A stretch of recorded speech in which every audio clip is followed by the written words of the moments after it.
Gautam Adani is the chairman of the Adani Group. It's an Indian conglomerate that has interests in nearly every sector of the Indian economy, from ports and shipping to media, construction, and energy. Adani was originally a college dropout. His dad ran a textile shop, but he spurned his father's footsteps and launched his own commodities export firm. And over the last 3.5 decades, Adani has expanded his business interests through savvy deal-making, as well as by cultivating ties with Narendra Modi, India's Prime Minister and former Chief Minister of Gujarat, an Indian state where Adani made his fortune. At the peak of Adani's net worth, which was just in December, Forbes valued him at around $135 billion, making him the third richest person in the world at the time. In 2022 alone, Adani gained $50 billion to his net worth. Even while other stocks fell, all the Adani Group companies did well. Hindenburg Research alleges in a stunning 32,000-word report that the Adani Group has been engaged in a decades-long scheme of stock manipulation and accounting fraud designed to enrich themselves, the Adani principals, at the expense of outside shareholders. Since Hindenburg's report, the Adani Group has lost over $100 billion in market value, a stunning collapse over a period of just 8 or 9 days. Some of the key allegations made by Hindenburg are: 1, that Adani has enlisted a vast network of allies and offshore proxies to hold stock in his publicly listed companies. The purpose of this maneuver, Hindenburg alleges, is so that Adani can skirt Indian regulations that require any publicly traded firm to have at least 25% of its float, meaning 25% of all outstanding stock, held by non-promoters, people who are not employed by or affiliated with the Adani Group. Hindenburg homed in on Vinod Adani, his brother, who specifically manages a labyrinth of offshore shell entities, many of them registered in Mauritius. Secondly, Hindenburg alleges that the Adani Group uses offshore entities and proxies to move money around between the Adani Group's various subsidiaries. Hindenburg alleges the purpose of this is to misconstrue the actual state of the various Adani companies' finances.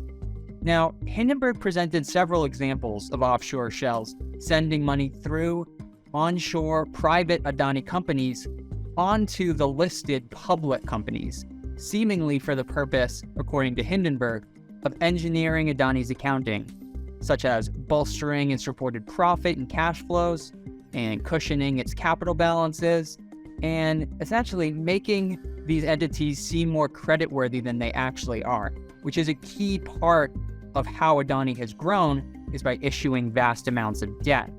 It has about $20 billion in net debt. The Adani Group has denied Hindenburg's report, calling it a malicious combination of selective misinformation and concealed fact. Adani has also said that its financial practices and intercompany dealings are in line with applicable accounting standards and applicable law. I think in the US and Europe, the reaction was by and large one of shock. Investors and business people have been aware of the Adani Group and of its meteoric rise over the last few years, but most were ignorant to some of the accounting irregularities, extreme debt loads, and other questionable corporate governance matters that were bubbling under the surface. In India, meanwhile, the Hindenburg allegations were shocking but less surprising. That's because India's Securities and Exchange Board, its main financial regulator, has investigated companies under the Adani Group umbrella previously. Those investigations did not find evidence of any wrongdoing. What's been most pronounced in India is the diverging opinion among the broader public. On the one hand, there are those who identify with the Adani Group's embrace of Prime Minister Narendra Modi and Indian nationalism, a theme that the Adani Group has turned to during this difficult period. But there are plenty of others, such as members of the media, intellectuals, lawyers, the like, who have been criticizing the Adani Group and its business practices for a while now. They're using the Hindenburg allegations and the international attention those allegations have drawn to press for action from India's financial regulator. Adani has cultivated allies, not just at home, but also abroad. We saw this on display just last week, when one of his companies, Adani Enterprises, was trying to push through a $2.5 billion stock sale. This sale was thrown into question by Hindenburg's report, with there being fewer subscribers to the stock. But we saw Abu Dhabi come to the rescue with a $400 million injection of capital on January 31st. This ultimately wasn't enough to prevent the collapse of the stock sale, which the Adani Group abruptly and somewhat mysteriously canceled the following day. But also last week, we saw Gautam Adani in Israel shaking hands with Prime Minister Benjamin Netanyahu for the ceremonial signing of the Adani Group's takeover of the Haifa port, Israel's largest port. So just due to the sheer size and scale of the Adani Group's enterprise, it does have allies abroad whose goodwill and whose financial clout might prove dire for the Adani Group in the days ahead. On the one hand, Hindenburg's allegations haven't done much to affect Adani Group companies. The ports are still receiving ships, energy companies are still producing energy. On the other hand, the Hindenburg allegations have really upended the Adani Group's financial picture. The stocks have crashed, which means Adani personally is less wealthy. But more critically for the businesses themselves, banks such as Citigroup have already said they're no longer going to be accepting Adani stock as collateral for loans. The Adani Group depends on loans as part of its growth strategy, and it's a highly leveraged business. So we could see this affects the company's financial picture. Similarly, the Adani Group has already faced margin calls on loans that it has outstanding, for which it's posted Adani company stock as collateral. Because of the collapse in price of that stock, it's going to have to post more collateral on those loans. Going forward, the markets are going to be keeping a close eye on the Adani Group's existing debt pile, but also they're going to be keeping an eye on India's political situation and whether financial regulators in India start to investigate the Adani Group. So the U.S. hot sauce market is estimated to be around $1.5 billion as of 2021. The largest in that business is Tabasco, which is made by Ohanian, a family-owned company. Second is McCormick, which is publicly traded. They own Frank's Red Hot, and they also own Cholula, which they purchased for $800 million in late 2020. And then after that, we have Huifeng, which is around, I think, 9 or 10% of the market. So they're still much smaller than the two biggest players in the market, but they have grown a lot in the last 2 decades or so until now. So Huifeng Foods is a company that's best known for its biggest product, Sriracha. They're based in Orlando, California. They were founded by David Tran, who came to the US as a Vietnamese immigrant in 1979. And obviously their biggest product is Sriracha. That's what everyone knows them for, the iconic rooster logo on the bottle with the green squeeze cap. They also have 2 other products that they make. One is called Sambal Lelek, which is very similar to the Sriracha hot sauce, but it's not blended. And then chili garlic, which is very similar, but also without the vinegar and the sugar. So what's really interesting about Huifeng is that, it's never done any direct advertising. It's only pretty much grown through word of mouth.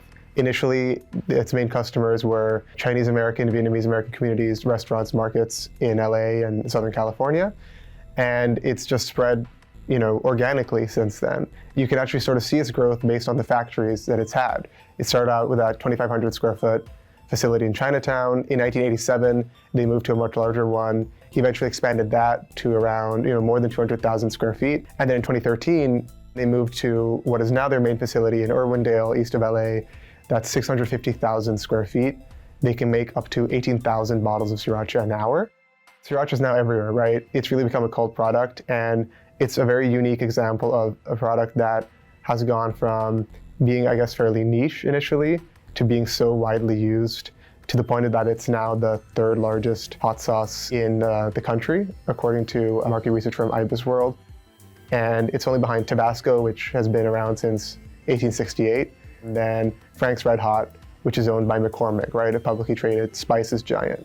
So for a company like Huifeng that was only founded in 1980 to reach that level, competing with a company that's got, more than 150 years of history in Tabasco and then a, massive publicly traded corporation is really astounding. So David Tran, he's the founder of Weifang Foods. He first came to the US in the summer of 1979.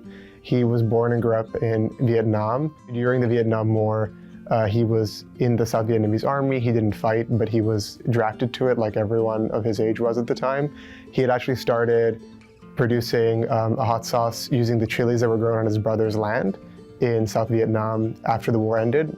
In 1978, there was a lot of pressure from the Communist Vietnamese government on citizens of Chinese origin, like David Tran and his family, to leave the country. And so he and his son and his wife, as well as other members of his family, ended up leaving Vietnam as refugees. They had to leave on different trawlers. He left on a freighter called Huifang in December 1978, which is actually how he got the name of the company eventually. All that he brought with him was a locket and 100 ounces of gold that he hid in cans of condensed milk so that they couldn't be taken by the communist authorities. He landed up in Hong Kong after a brief journey on the freighter. In Hong Kong, he was at a refugee camp for 8 months. And then in the summer of 1979, he was resettled to Boston. However, Boston was cold. They didn't really end up liking it that much. And his brother-in-law had actually resettled to LA. He's mentioned that he would call his brother-in-law, and his brother-in-law had told him there were chilies available in the markets in LA, which he was not able to find in Boston. So they ended up moving to LA in January of 1980. That's when he started looking for freshly grown chilies, jalapenos in local markets in LA. He sold some of the gold he had brought with him to open up a 2,500 square foot factory in Chinatown, started producing the hot sauce that we now know as Sriracha, which was similar to the recipe he had been making back in Vietnam. In the first 2 months of business in 1980, the company brought in $2,300. And he would actually sell the bottles of hot sauce out of a blue Chevy van, driving around LA to different Vietnamese and Chinese markets to sell it. So Huifang, I think because it started out as a product that was mainly used by various types of Asian restaurants and Asian communities in the US, it sort of grew out organically from those communities and those customers. It wasn't sort of advertised or pitched to a lot of different places. It's used by a lot of sushi restaurants around the US. There was actually a study made in 2015 by the NPD group, which showed that nearly 1 in 10 households in the US stock Sriracha, and actually higher than that if you look at households with people under the age of 35. It's also kind of iconic, right? Everyone knows the rooster logo, the squeeze cap. It's sort of dependable as a very spicy hot sauce you'll find anywhere. And it's interesting, there was a documentary made in 2013 on Sriracha by Griffin Hammond. He talks to all these people who are big fans, and a lot of people don't even know that Sriracha is made in the US, right? If you look at the bottle, it's written in Vietnamese and Chinese. The people have this idea that it's more authentic because they might believe that it comes from outside the US. It's not, right? It's a product made by David Tran and his family, he's American. But obviously he came from Vietnam, he started making it in Vietnam. It has that authenticity and that simple recipe, and the ingredients that he's used have never changed. The recipe's always been the same, and you know what you're getting when you're getting Sriracha, right? It's very identifiable, and they focus on that product, right? They also have sambal alec and chili garlic, but they're a much smaller sort of source of revenue for them. It's really mainly Sriracha that they sell, and they're so highly identified with that product.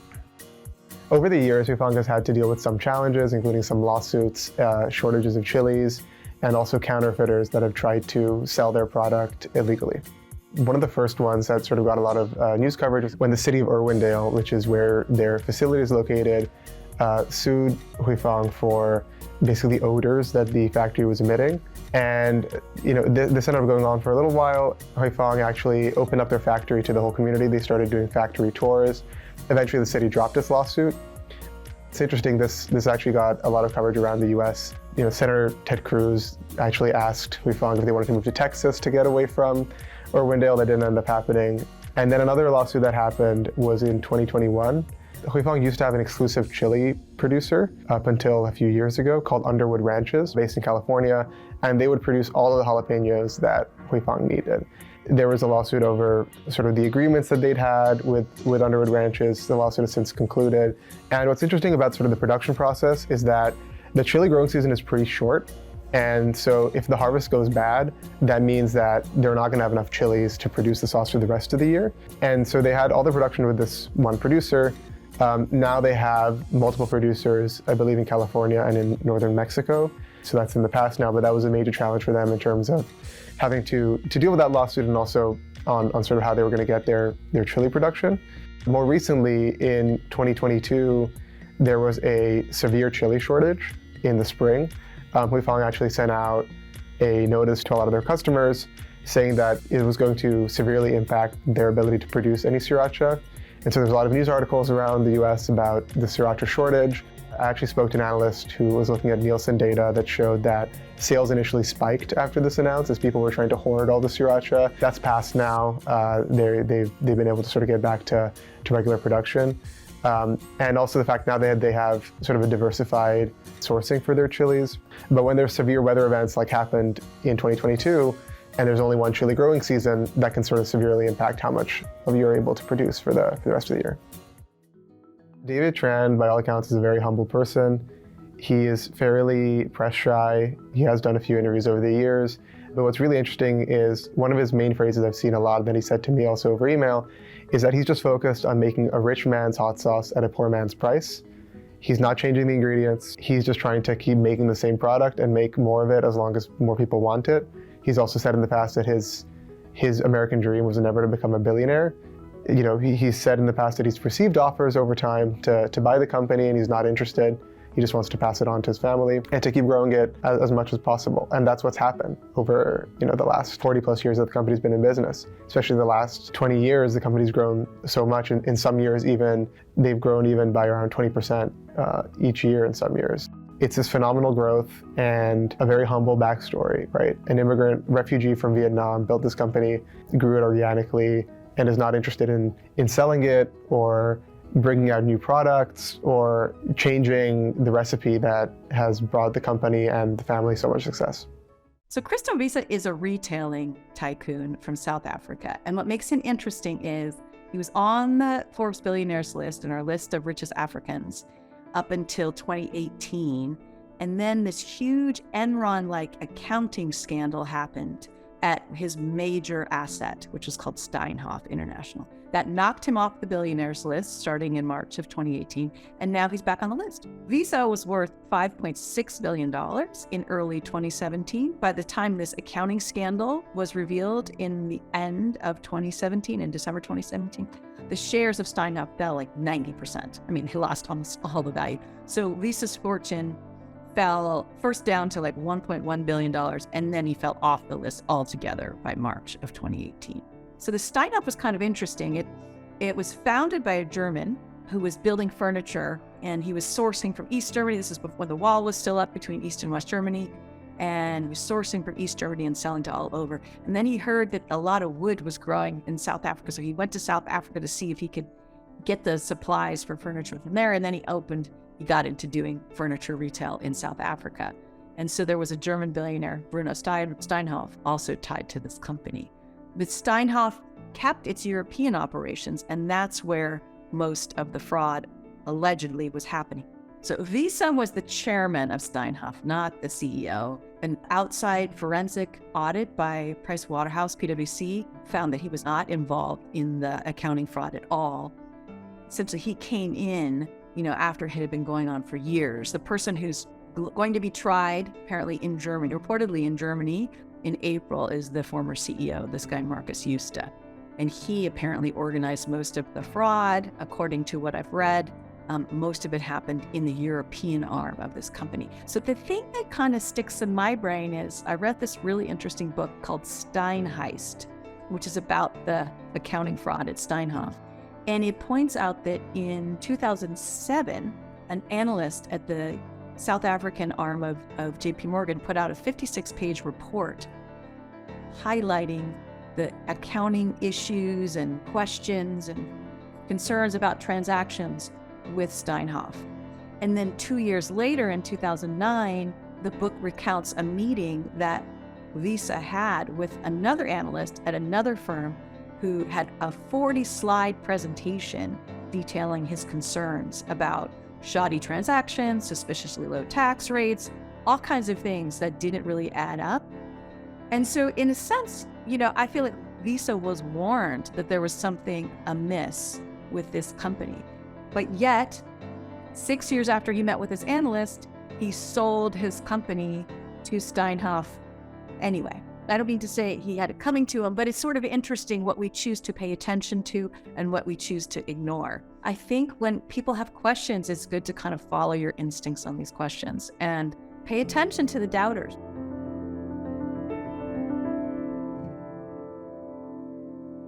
So in addition to his settlement with Steinhoff that gives him cash and shares in the company, in Pepcor, in the clothing chain, he's got about 10% of ShopRite, the supermarket chain that's like a Walmart of Southern Africa.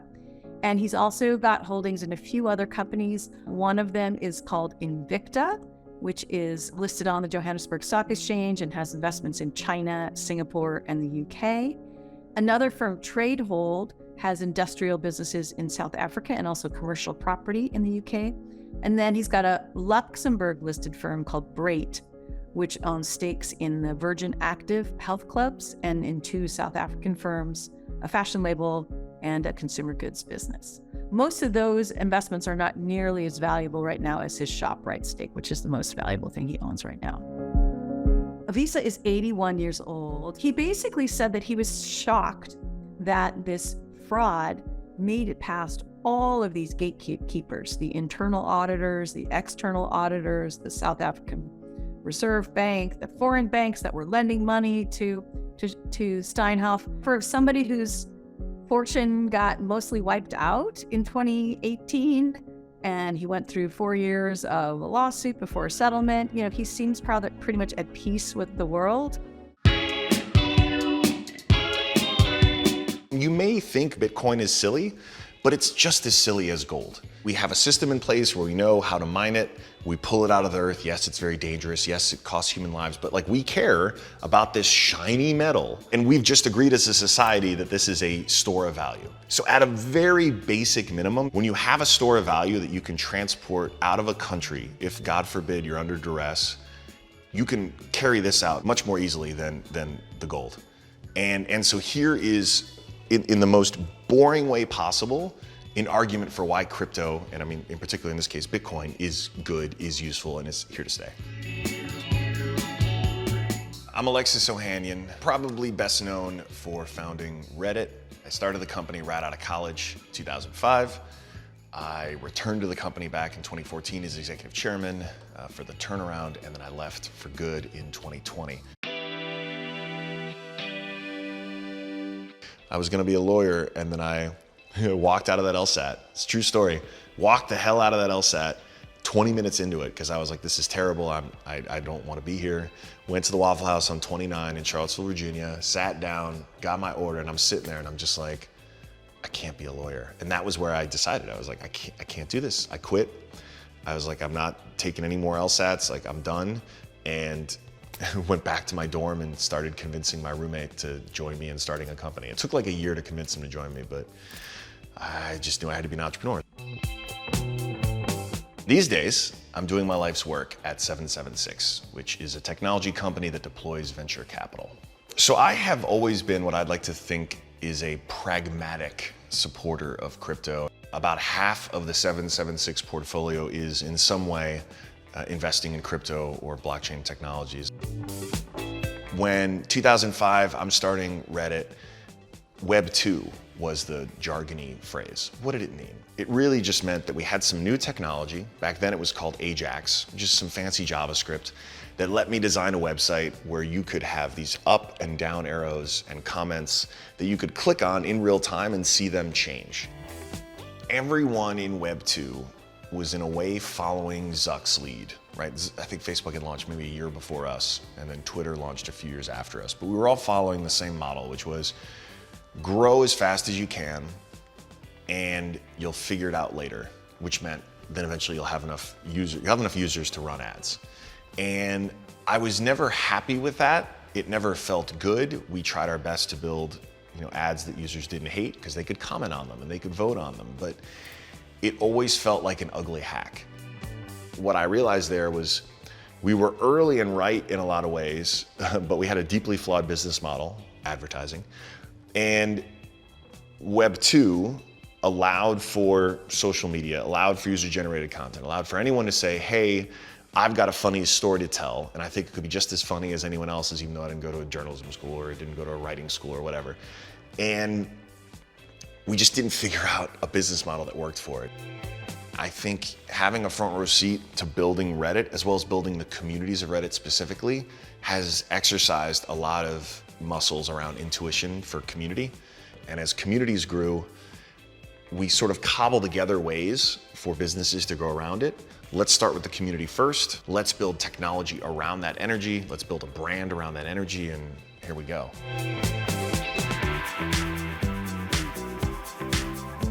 So back in 2012, I was working at Y Combinator, which was the same accelerator that first funded me back in 2005 when I was the CEO starting Reddit.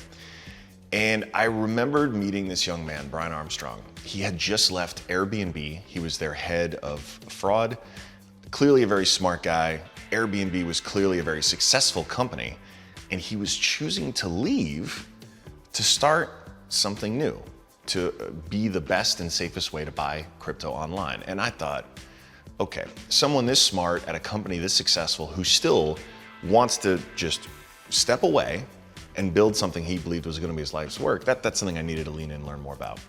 So I went to the first place you would expect, which is Reddit, and visited the r/Bitcoin community to start educating myself and to start seeing, the audience there on Reddit has always been among the earliest adopters of technology. And so not everything goes viral, not everything goes mainstream, but here was a community that was very frustrated because it was very hard to buy this cryptocurrency that they believed in. And Brian Armstrong was the first one to really put his hand up and say, I want to do this. I want to do this above board. I'm going to put my name on the website, and I want people to feel safe buying this asset. At the time, I thought it'd probably still get shut down by the government at some point. I'm sitting here reading that white paper thinking, wow, really? Like, people are going to care about this? But there was just enough, because there were enough Redditors who already cared about it and thought, this is powerful, this is a big deal. I thought, you know what, the technology is interesting enough, the white paper is sort of intellectually sound, and there's a community of very passionate Redditors who believe in this, and if anyone's gonna do it, Brian seemed like the right one. Just very lucky to have invested that early.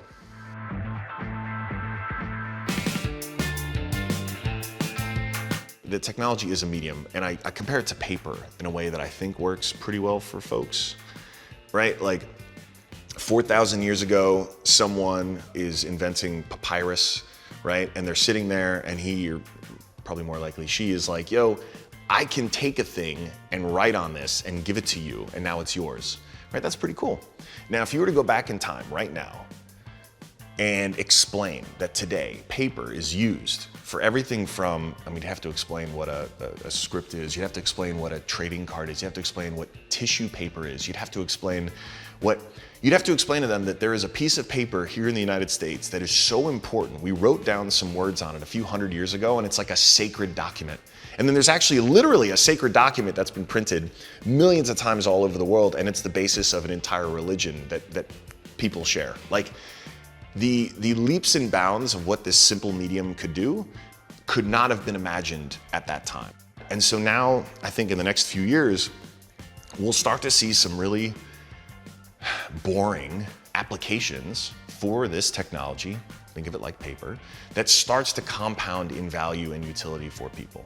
Where, again, they shouldn't need to know the underlying tech. Just like they didn't need to know Ajax, they don't need to know if it's an NFT. It just needs to work, it needs to deliver a delightful experience, and that's it. If we stick to this metaphor of NFT as paper, then paper can have a cultural value, but also utility. The Michael Jordan first basketball game ticket stub is a perfect example of this, right? It is a piece of paper. It had utility a few decades ago because you knew which seat your butt went into, and when you got there, no one else was sitting there, right? That's clear utility. Today, it has cultural value because it was Michael Jordan's first game and it's worth hundreds of thousands of dollars. And those are the channels where we're gonna see the value in NFTs over these next years.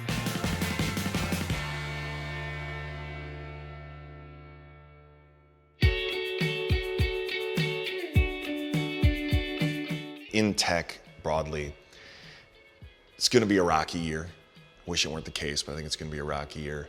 And CEOs are going to be looking at a very different scenario for their next fundraise than ever before, or at least that I've seen. 08, 09 was probably the best comp. I was at Y Combinator at the time, and watching companies like Stripe and Airbnb get started in that mess was so inspiring, because those CEOs and those companies were so lean and so mean and had to earn every user and every dollar and were rejected 100 times by investors, but it made them so much stronger and so much more formidable. And so the thing we've been impressing upon our founders, frankly, since the end of last year, is that this is the time to really, really pursue this kind of excellence within your org. It's not about squandering money. It's not about chasing, radical valuations. It's about delighting your users, shipping, building a performance culture in your org. And the good news is, we're still a young firm ourselves, and we're living a lot of these values ourselves. The companies in the portfolio are still quite young. And then the founders we're meeting now, and I really believe in the next year or two, are going to be hardened in a very different way.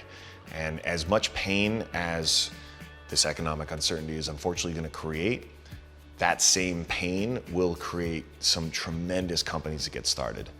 And I'm hopeful for those, because we need those companies. We need those companies to further push us in space tech and climate tech and software, and yes, even crypto. I've lived through a lot of cycles now, a lot of crypto winters, and every single winter I actually relish the chance, because you're spending time with real builders who are sober and focused. The first time CEO that I meet today, who's 21, fresh out of college, just like I was, are so much smarter than I was. And not just in the obvious way that every generation you would hope, right? 2 decades later is much smarter. They are much more wise, because they are the first generation to have grown up in this era, in this age, using it every day, seeing it how it affected them in school, seeing it how it affected them. I think every generation feels this. I think they will undo, or at a minimum, learn from a lot of the mistakes that we made. And I am here to help them as much as possible. I feel very fortunate to see now in the last 2 years the progress and the success and all the good fortune we've had. Just makes me think in a way it makes me think, gosh, why didn't I do this sooner? But I'm happy to be in the place I'm in right now, and it's been fun and it's incredibly satisfying. And I have a kid who I promised 2 years ago, when I resigned the way I did in protest from Reddit, that I was going to do everything I could to not just keep doing my best professionally, but do so in a way that was going to make her proud one day and make her want to, obviously she's got a mother to be very proud of, but I'm competitive and I want her to be just as proud of me too. Folks for years would be like, hey, Reddit, I love Reddit, Reddit. And then for a while it was, I love your wife. They still do that. Every now and then it's like, I love Olympia, which is nice, but a little weird. But it was the first time a few months ago someone said, hey, I love Angel City FC, thank you so much. And that felt great. And it would make me so happy if that were my legacy. The focus right now is 776. Angel City happens to be a part of that. But I'm in a very fortunate place right now. The firm's only 2 years old, but the success we've had, the tailwinds, everything has been, it feels like this energy has been compounding in such magnificent ways. And yes, we do early stage investing. I get to spend a lot of my time building product that helps our team work fully remotely, helps us support our founders better than anyone in the game. And I started a foundation. I didn't call it the Ohanian Family Foundation because that was lame. I called it the 776 Foundation because it's a better brand. And started building my philanthropic legacy. The rest of my life is going to be spent deploying capital, whether it is for profit on the venture side, and we'll do it better than anyone, or philanthropically on the foundation side. And I hope we can do that obviously also better than anyone. And that's it. That's what I want the Google search results to be. And maybe Olympia's dad. That'd be cool too.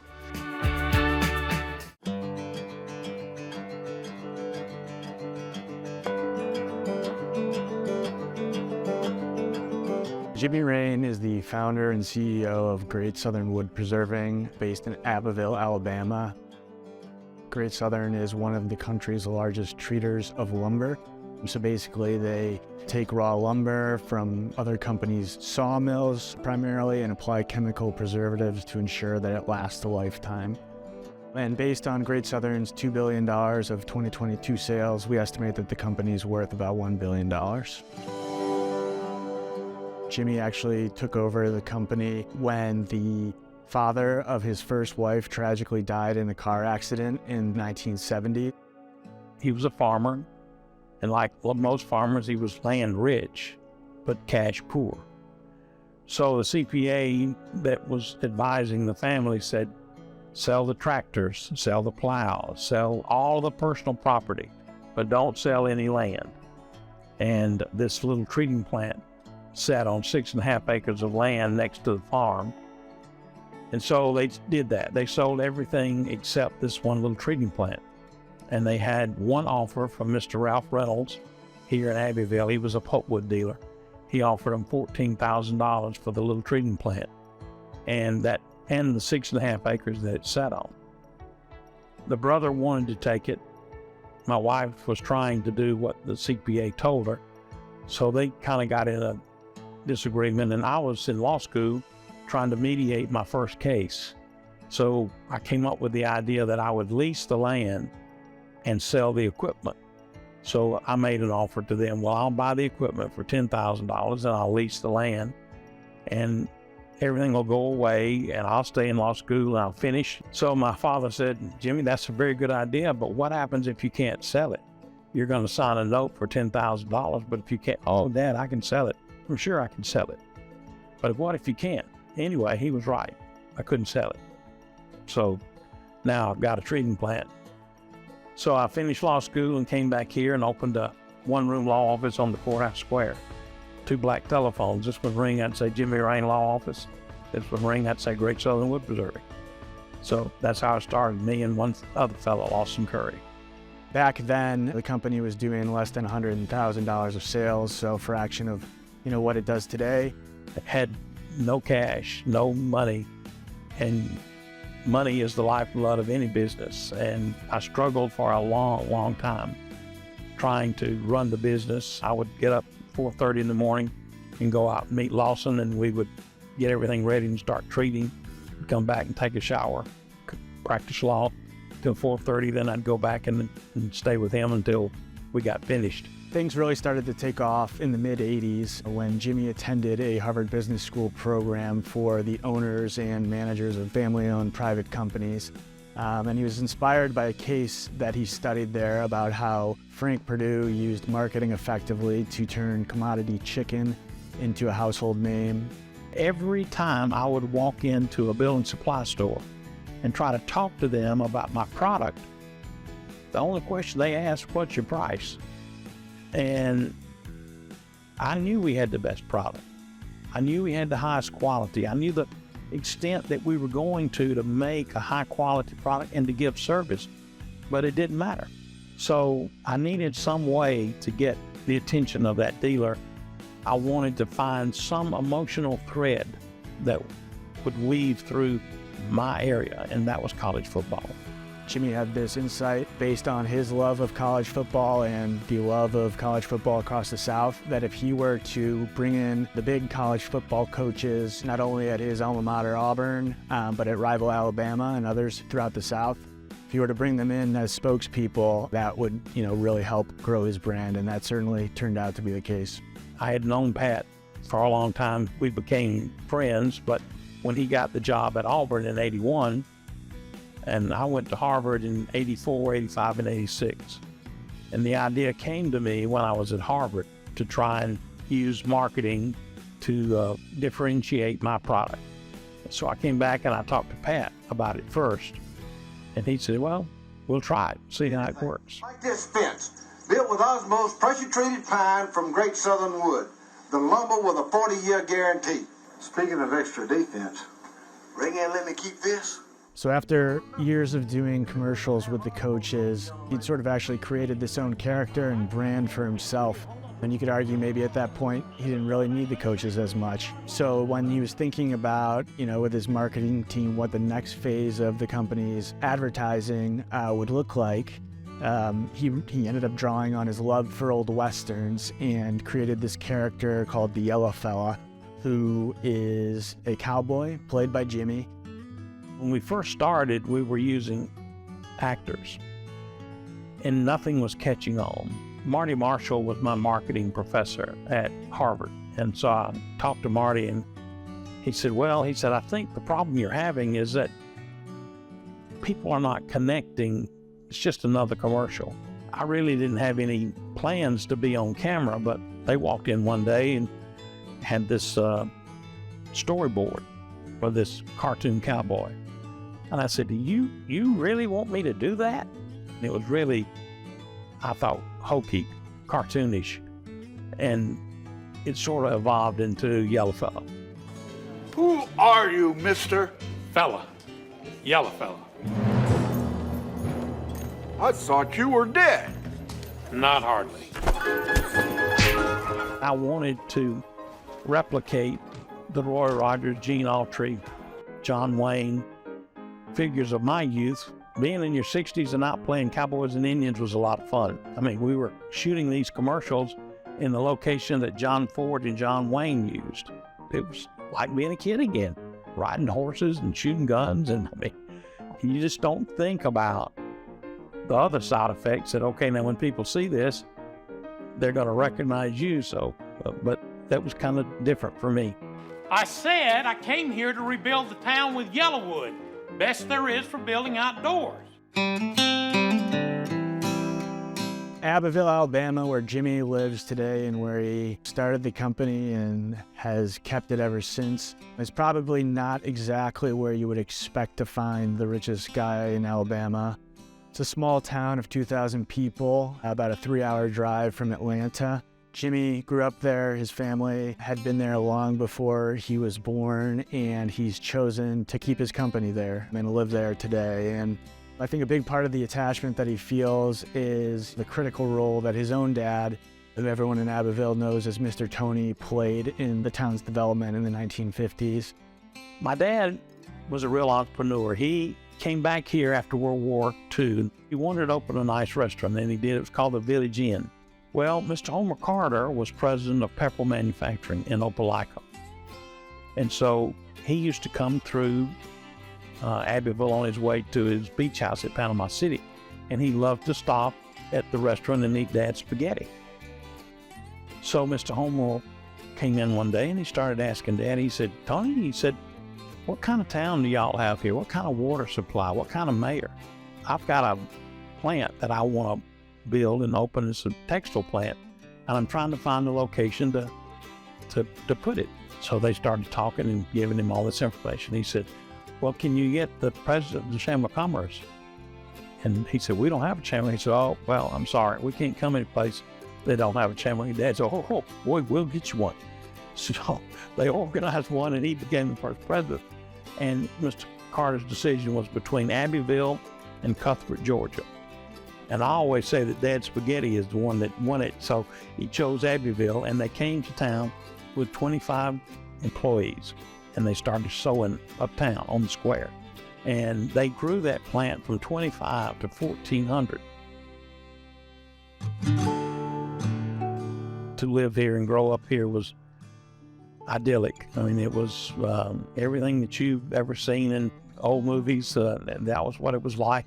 And then NAFTA came along and destroyed it. At that time, that building sat on 53 acres and 550,000 square feet under roof. Huge plant. I mean, it was terrible. And from then through the 90s, if you rode through Abbeville in 1996, you'd have locked your door and kept going. There was burned out buildings and boarded up buildings. It was just a devastated community. So within the last few years, that plant was still sitting empty. And years ago, to avoid it being sold to a salvager, Jimmy bought the plant and paid years worth of taxes and interest and the like before he could figure out what to do with it.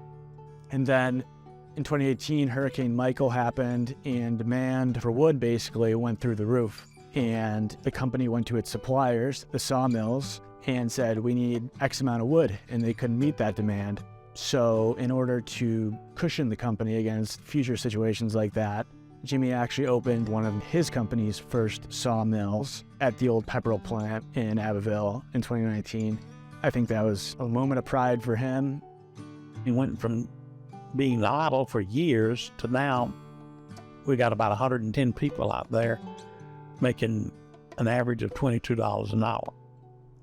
So that's been sort of a great inspiration to me that we were able to bring that back and bring that kind of prosperity back. And it's made a big difference in the town. When you look at our sales tax revenue and just the whole economy around Abbeville, has really been improved because of that facility.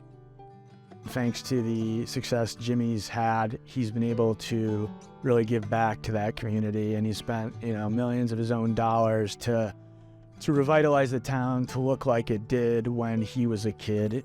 I wanted to build Hugging Molly's because it brought back a time for me that was very special when I was a kid. I would go uptown on the square to Central Drug Store, and you'd go in there after school and you'd get a fountain drink. So we tried to replicate Central Drug Store with Hugging Molly, with the soda fountain and the stools and the carbonated water and the drinks. Most of the buildings downtown have been replicated back to the way they were originally constructed. And rather than build one giant big office building, we would put different offices in some of the buildings. So it would bring the building back to life and it would bring the town back to life. And we tried to go back and restore them as I remember them in the 50s.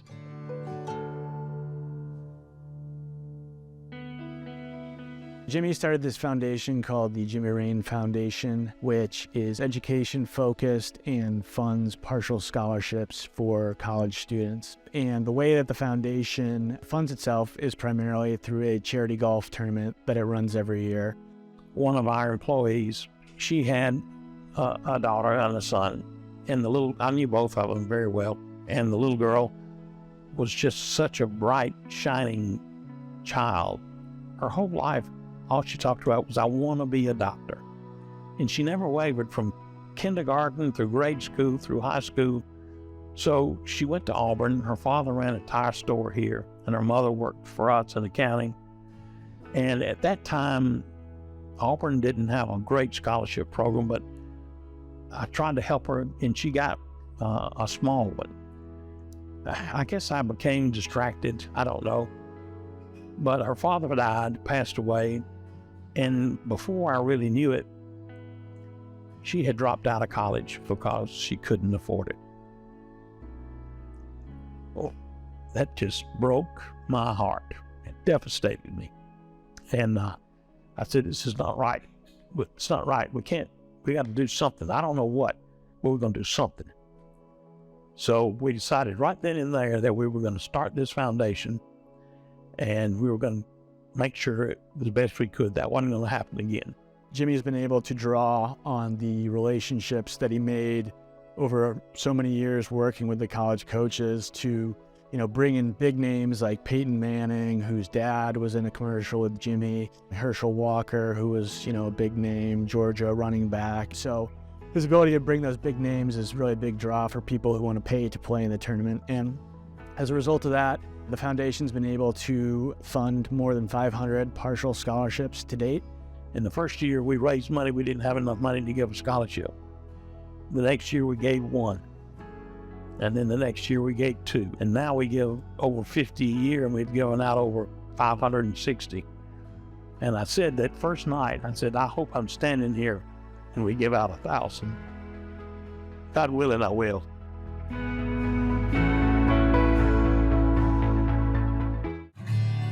I was always intrigued about real estate and investing in real estate, and I'd read articles. When I was 13 years old, I bought most of the script in the Wall Street Journal, and so it did interest me in a possible career in real estate, but I really didn't know which direction I wanted to go until really I was in high school and first year of college. My name is Roy Carroll, and I'm the CEO president of the Carroll Companies.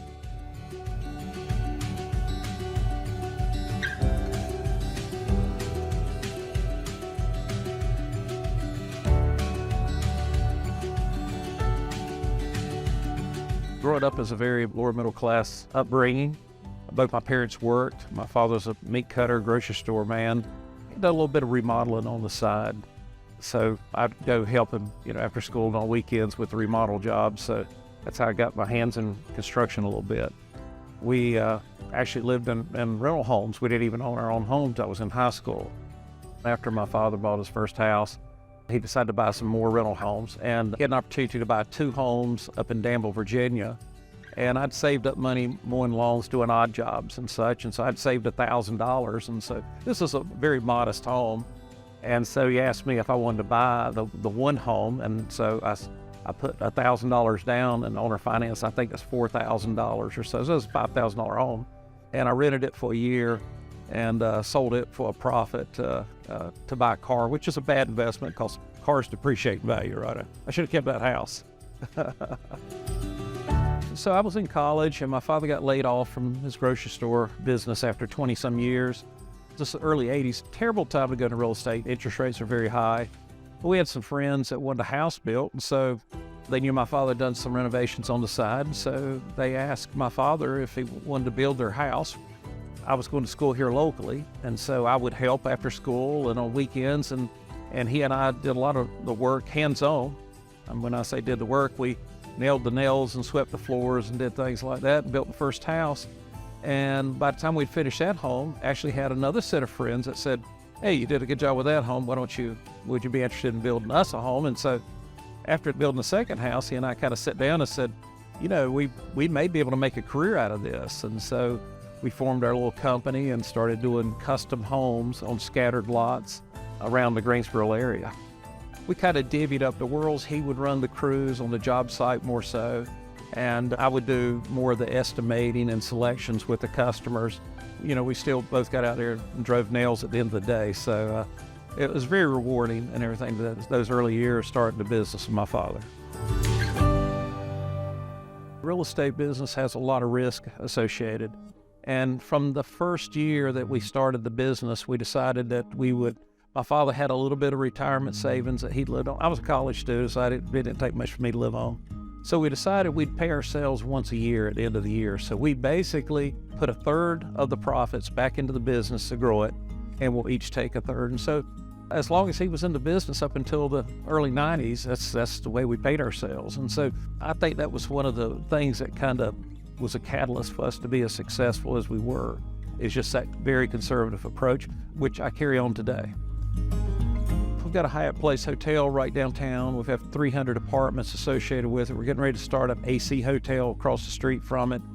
Rooftop restaurant, another 300 apartment associated. We've got, I don't know how many bee safes we have in town here. And whenever we start a new venture, new project, new idea, we always like to try it out in our backyard where we can kind of tweak it a little bit, get the formula just right before we take it on the road.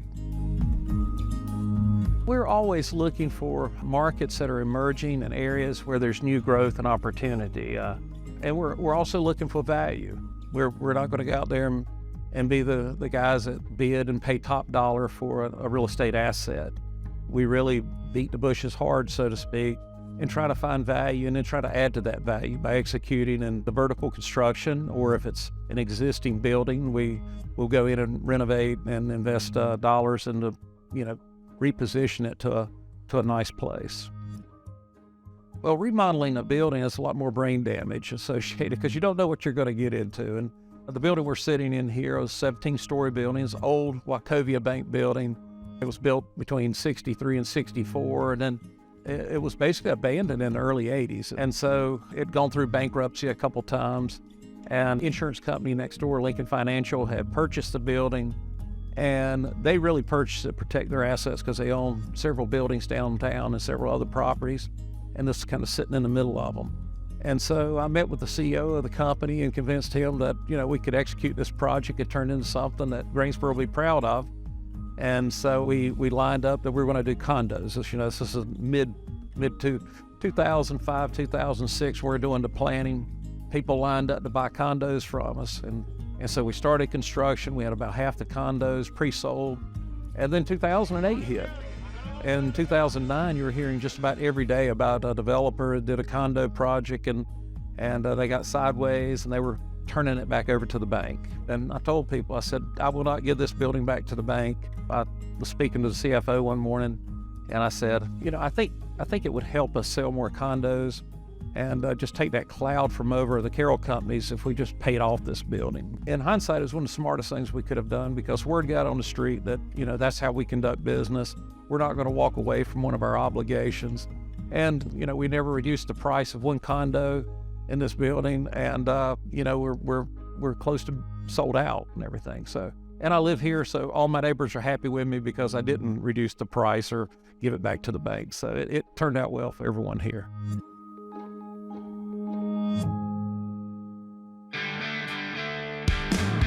Well, self-storage is kind of like a close cousin to multifamily anyways, the way I see it. And a lot of our communities, we already had garages, we had storage units on site. So I studied the business and I said, let's come up with something that's a little bit unique. There's a lot of good self-storage operators out there today. And so we came up with the Be Safe brand, and where we tried to position Be Safe is that it is top end of the market.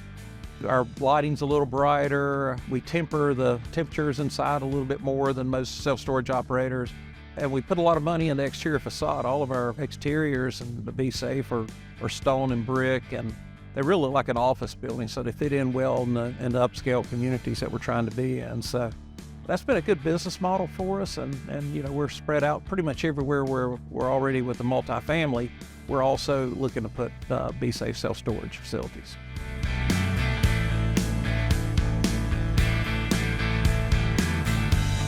Car storage is something that we've studied. There's a number of different variations of car storage across the country.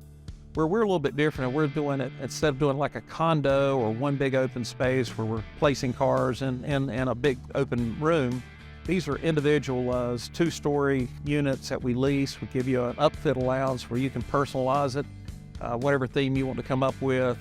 I'm into cars a little bit, some collecting, and thought it was would go well with some of the other car events that I attend, and be able to promote it with some of our Be Safe racing.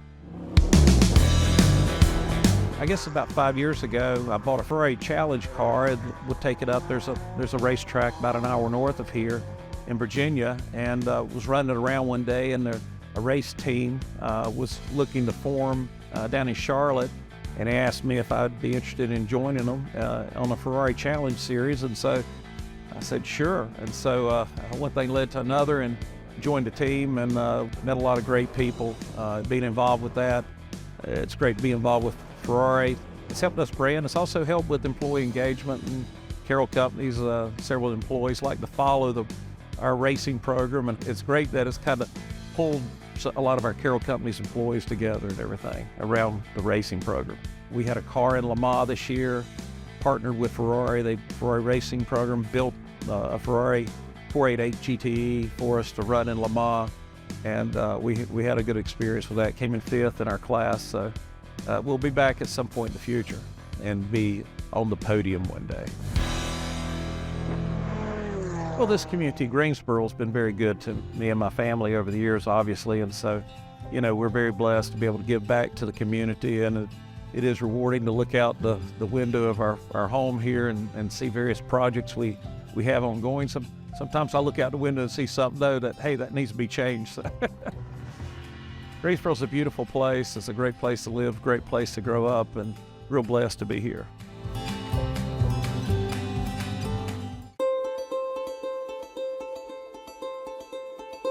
Subway was founded in 1965 by Fred DeLuca and Peter Buck.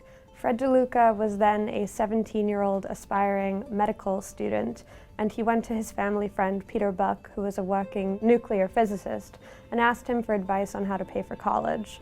The two of them opened in 1965 the first location of Subway, which was then called Pete's Super Submarines. We've always known that Subway was a cash cow. Fred and Peter both debuted on Forbes' Billionaires rankings in 2004 with an estimated net worth of $1.5 billion each. But there's a lot of questions about their wealth, and we think that potentially there's billions of dollars that we didn't know about over the years.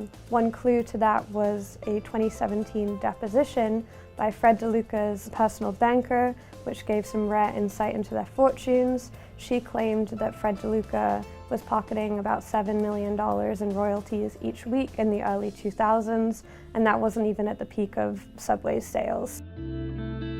Subway switched to a franchise model about 10 years after the first Subway sandwiches location opened, and from there it really experienced very quick growth. By 1988, they had 2,000 locations across the US. Subway's revenue peaked in 2012 at $18 billion, but has been on the decline since 2015, which was the first year that Subway closed more locations than it opened.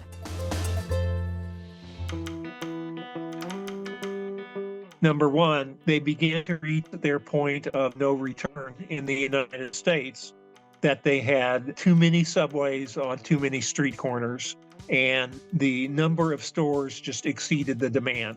Number two, Subway had spent the prior 15 years not developing new products and just simply discounting their products. And every marketing professor and restaurant professional will tell you that if that's all you got, you're cheapening your brand. Both of the founding families of Subway are very private. And for a while after they died, Fred died in 2015 from leukemia, and then Peter Buck died at the end of 2021. We didn't know what happened to Subway, but we recently learned what happened to half of the fortune when the foundation, started by Peter Buck, announced that in his will he had left instructions to give his half of Subway to the foundation, which then spends tens of millions of dollars helping charitable causes like spanning journalism, land conservation efforts, and also causes in his local Danbury, Connecticut. As for the other half, owned by Fred DeLuca, the family has not confirmed with us what happened to that half of the company, although there are a lot of signs pointing to the fact that it was inherited by his widow, Elizabeth DeLuca. Since his death, Elizabeth DeLuca has given hundreds of millions of dollars to charity from herself, so that signals that the royalties that were previously earned by Fred have been redirected to Elizabeth. The DeLuca family, through multiple attempts, did not respond to a request for comment.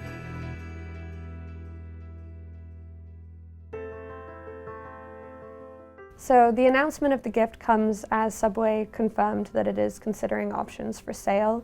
The Wall Street Journal reported that the price could be as much as $10 billion for Subway. The timing of this gift means that Peter Buck's heirs avoid a pretty hefty tax bill. If he didn't donate his half of the company to the foundation, then his estate would owe 40% estate tax on the fair market value of Subway upon his death.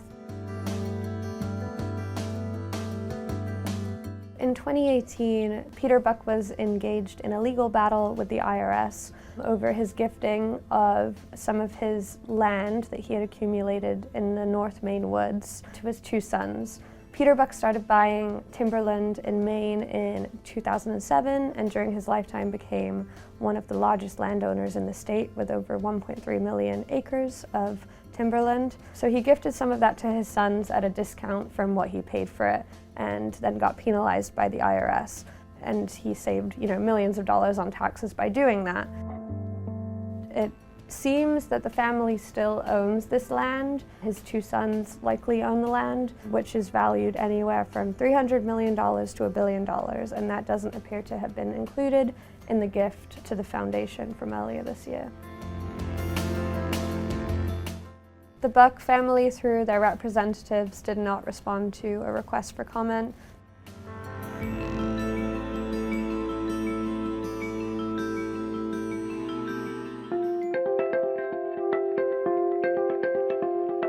Peter Buck was long charitable. We calculated that he had given away more than $500 million before his death to his foundation.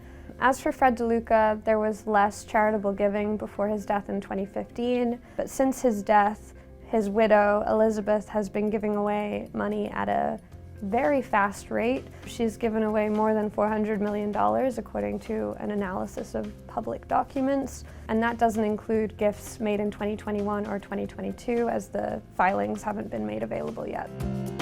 She's given more than $400 million to the Fred DeLuca Foundation since his death in just a few years. She also incorporated her own foundation, the Elizabeth DeLuca Foundation, in 2020.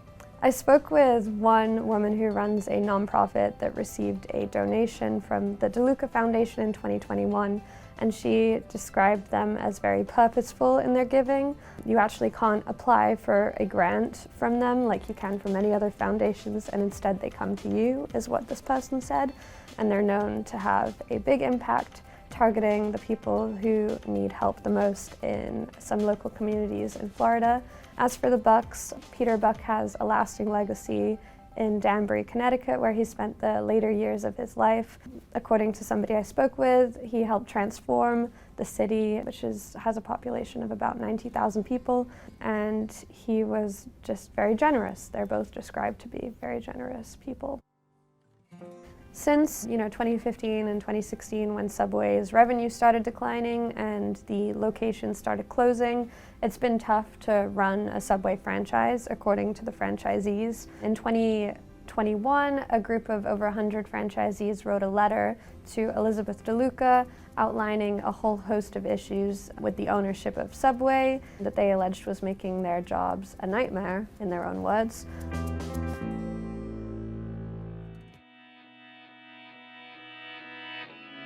Their average store revenues went up and down like a ladder, somewhere in the $400,000 to $500,000 range, okay?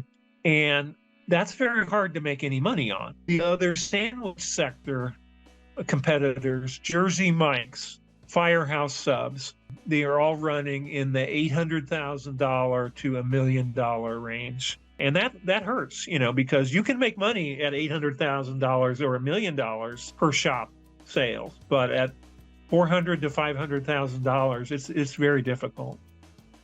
Mr. Chidsey has noted in interviews that what they want to do is they want to consolidate out and kind of force out the smaller franchisees, the mom and pops, if you will. This is not a surprise.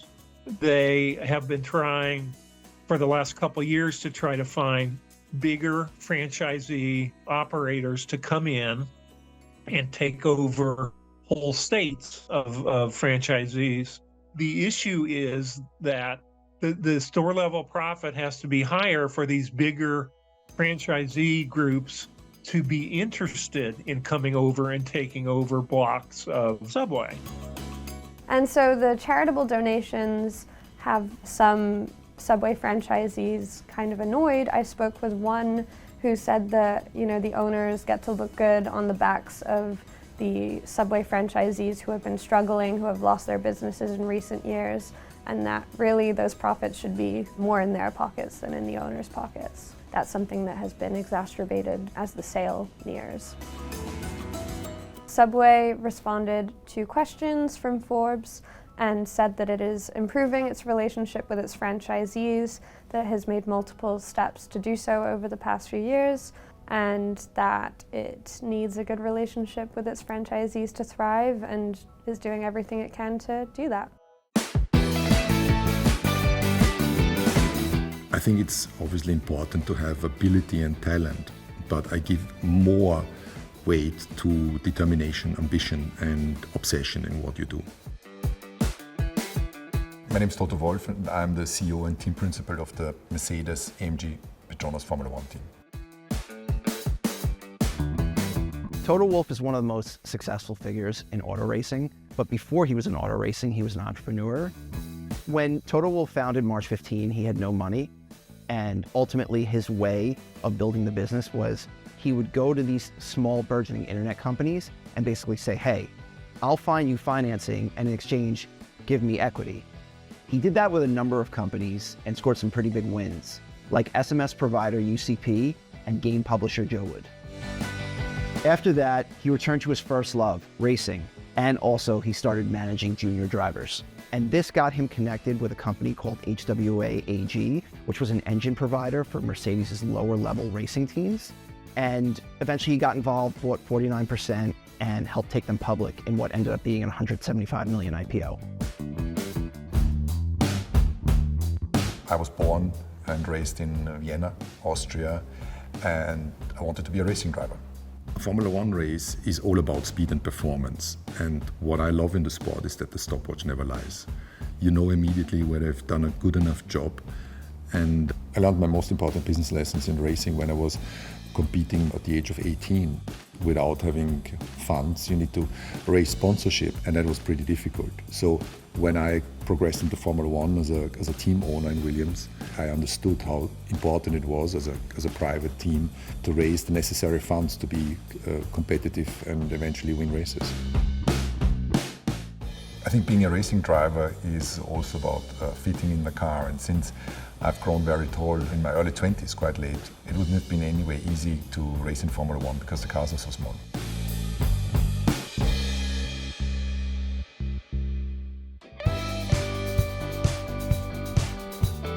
I became team principal of Mercedes with a weird coincidence because I was a co-owner of the Williams Formula One team, and it was going quite well. We won a race in 2012. Top management in Mercedes asked me to assess why their team wasn't going that well, and I tried to assess to the best of my ability, and they offered me the job. That was a huge honor to run the Mercedes motorsport activities, but I said to them that I've always been an entrepreneur and I have a stake in Williams. So they gave him an opportunity to invest in the team that was originally set to be 40%. Ultimately, it ended up being 30%, and Niki Lauda ended up investing 10% as well, and later on he raised his stake to 33%. We've won 8 consecutive championships in Formula One, but probably the proudest moment that I had was in 2014 when we finished first and second, and the other team, Williams, where I was still a shareholder, finished third and fourth. And that was at the track where I started racing with no money, and finding myself 25 years later winning and placing the cars in the top 4 position was a super important moment and made me really happy. I think if you work in Formula One, you need to cope with pressure. And for me personally, it's almost like my comfort zone. I like the intensity of the race weekend and of the whole season. Whether it's investment banking or racing, it's highly competitive. And therefore, you need to try to understand as good as you can and then perform to your best levels.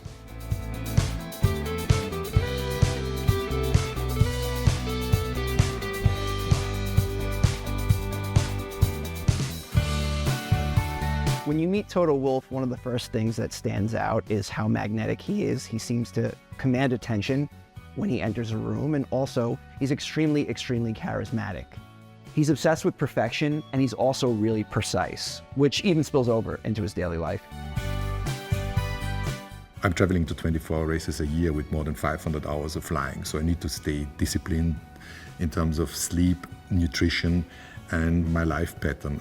So I'm always eating the same things for breakfast, for lunch, and in the evening, trying not to upset my system, and wherever I am, I'm eating the same things. And for breakfast, it's pumpernickel bread, 2 slices, heavily toasted, so it's like a cracker, butter, a slice of ham and a tomato on top, and all of that with a cappuccino and a sparkling water. When he believes something, he says it, and he's not afraid to own his failures or, take credit for his successes. I think what made us successful and sustainably successful over the last 10 years was our culture and our values. We are brutally honest with each other, whilst having created a safe environment where you can speak up, where you can point to inefficiencies and improve. It is all about integrity and honesty, and I'd rather give up a championship than failing to these values. Formula One has always been the largest global sport that races every single year. Real success for me is to have a happy family. I have a great marriage and 3 wonderful children, and that is the cornerstone of me being. So long thereafter comes my professional life, and that is being successful with the racing team, winning world championships and creating a structure and a team that is sustainably successful.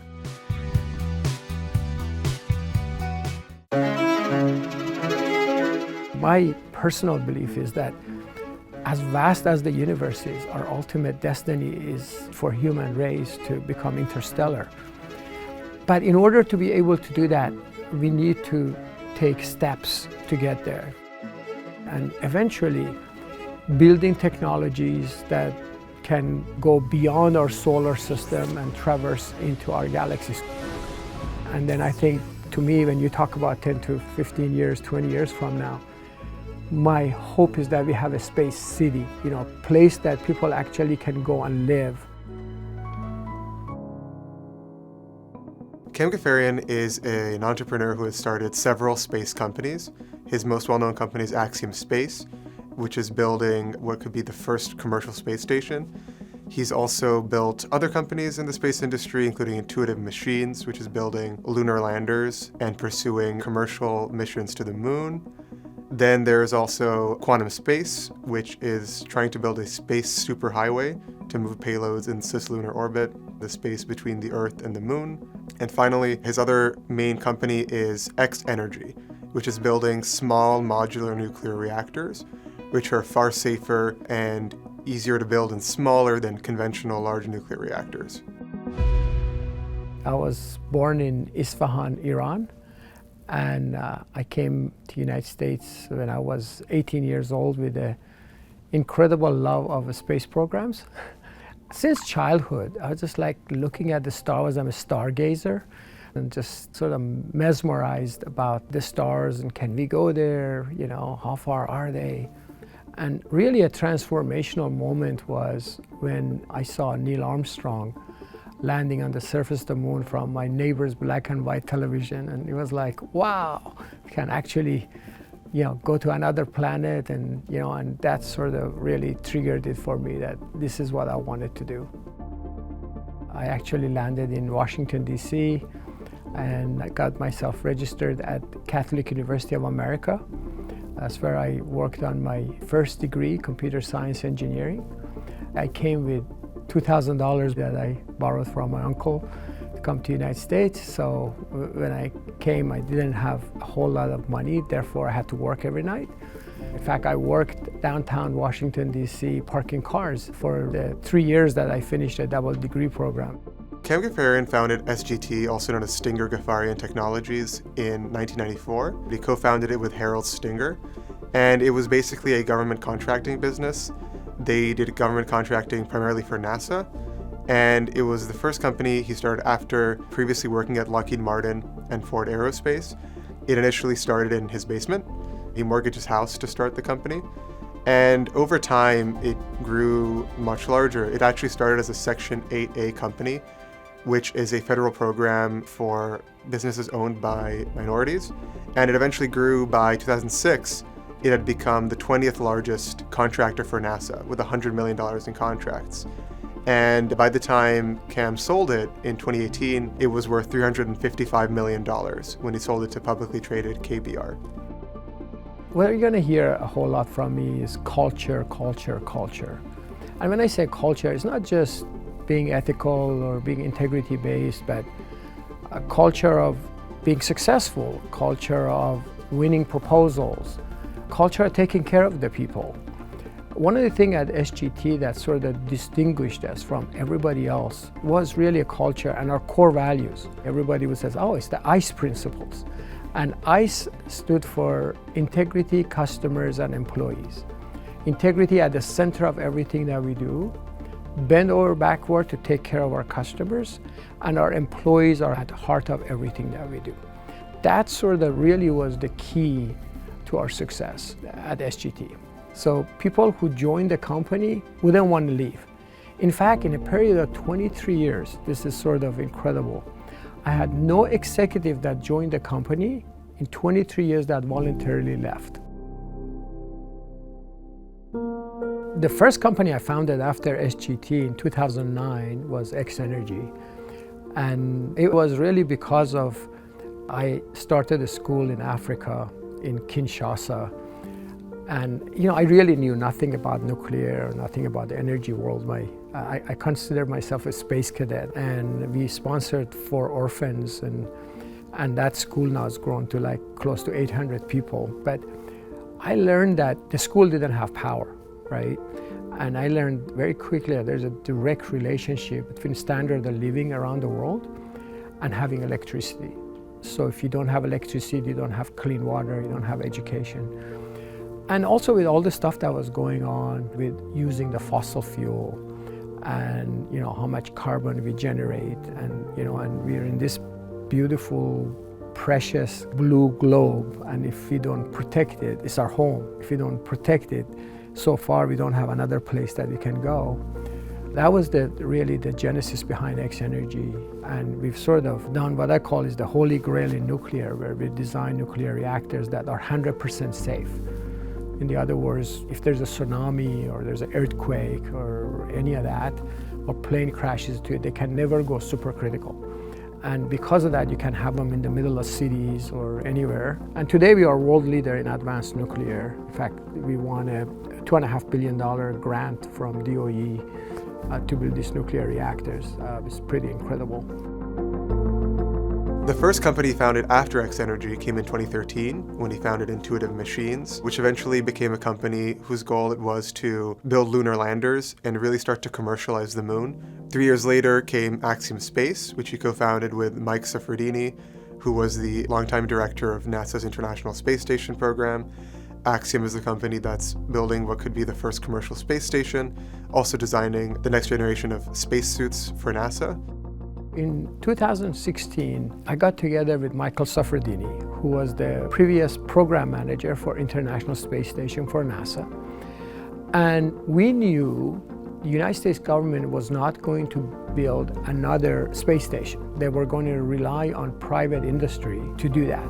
So with this unique experience, and my experience, we actually run the operation of International Space Station 24/7. One of my proud things that I like to say is when the astronaut from space talk and say Houston, they would be talking to my company employees. And so it was a very bold vision. We built the first private commercial space station. And that's the vision that got us started in 2016 to open the doors for Axiom Space.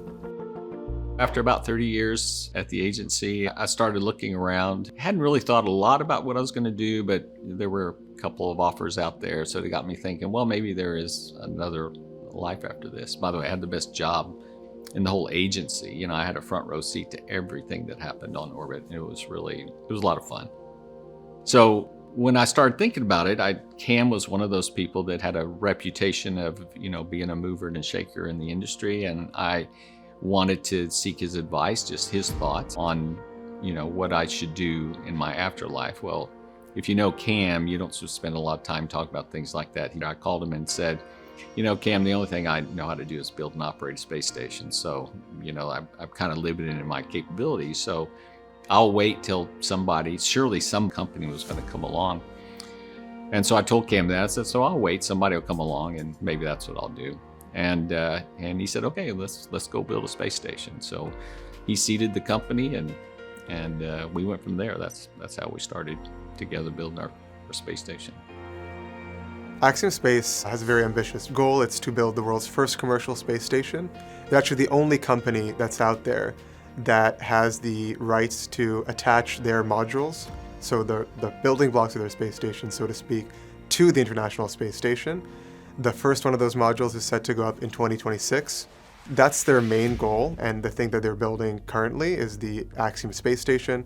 However, they've already completed 2 successful missions to the International Space Station, where they brought commercial astronauts, so people paying to be an astronaut and go to the ISS, as well as astronauts from countries that haven't had the chance to go to space yet. So Saudi Arabia, for example, sent 2 astronauts on the second Axiom mission. My belief is that the ultimate destiny for human beings is to go to stars, to actually do interstellar travel, to really go to other stars, because the universe is so enormous and vast. And in our galaxy alone, there are 400 billion stars like our sun with planets around it. And there are trillion other galaxies. So we're just such a small part. So my personal belief is that as vast as the universe is, our ultimate destiny is for human race to become interstellar. But in order to be able to do that, we need to take steps to get there. First is LEO, low Earth orbit. We need to have human presence there. Then going to the moon and to Mars is, further steps. Having the space infrastructure where you can go from Earth to the moon and beyond is another thing. And so these companies all follow that larger vision. So one thing that always came up with the, I think, more than a dozen people I spoke to about Cam is that he's really ambitious, which you kind of get just from learning about the companies he's built, but also that he's able to convince people and motivate them to actually get those very ambitious projects done. You know, you look at the incredible amount of ex-NASA sort of rock stars he's brought over, people who were leading their fields, and he convinced them to come to the private sector and build these companies. He went with Axe Energy from not knowing anything about energy to now being one of the leading companies in nuclear energy, right? And these new reactors that could really make a huge difference in renewable energy goals. And obviously the jury's still out, anything could happen in the future. There's a lot of competition out there. It's still a speculative market, right, for space stations and for a lot of these things.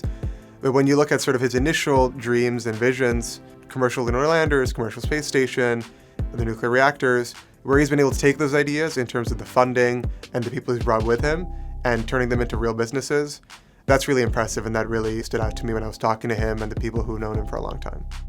I really hope that my legacy is that I contributed to advance the state of humanity and human knowledge, which is really the vision that I've had for many years, including SGT.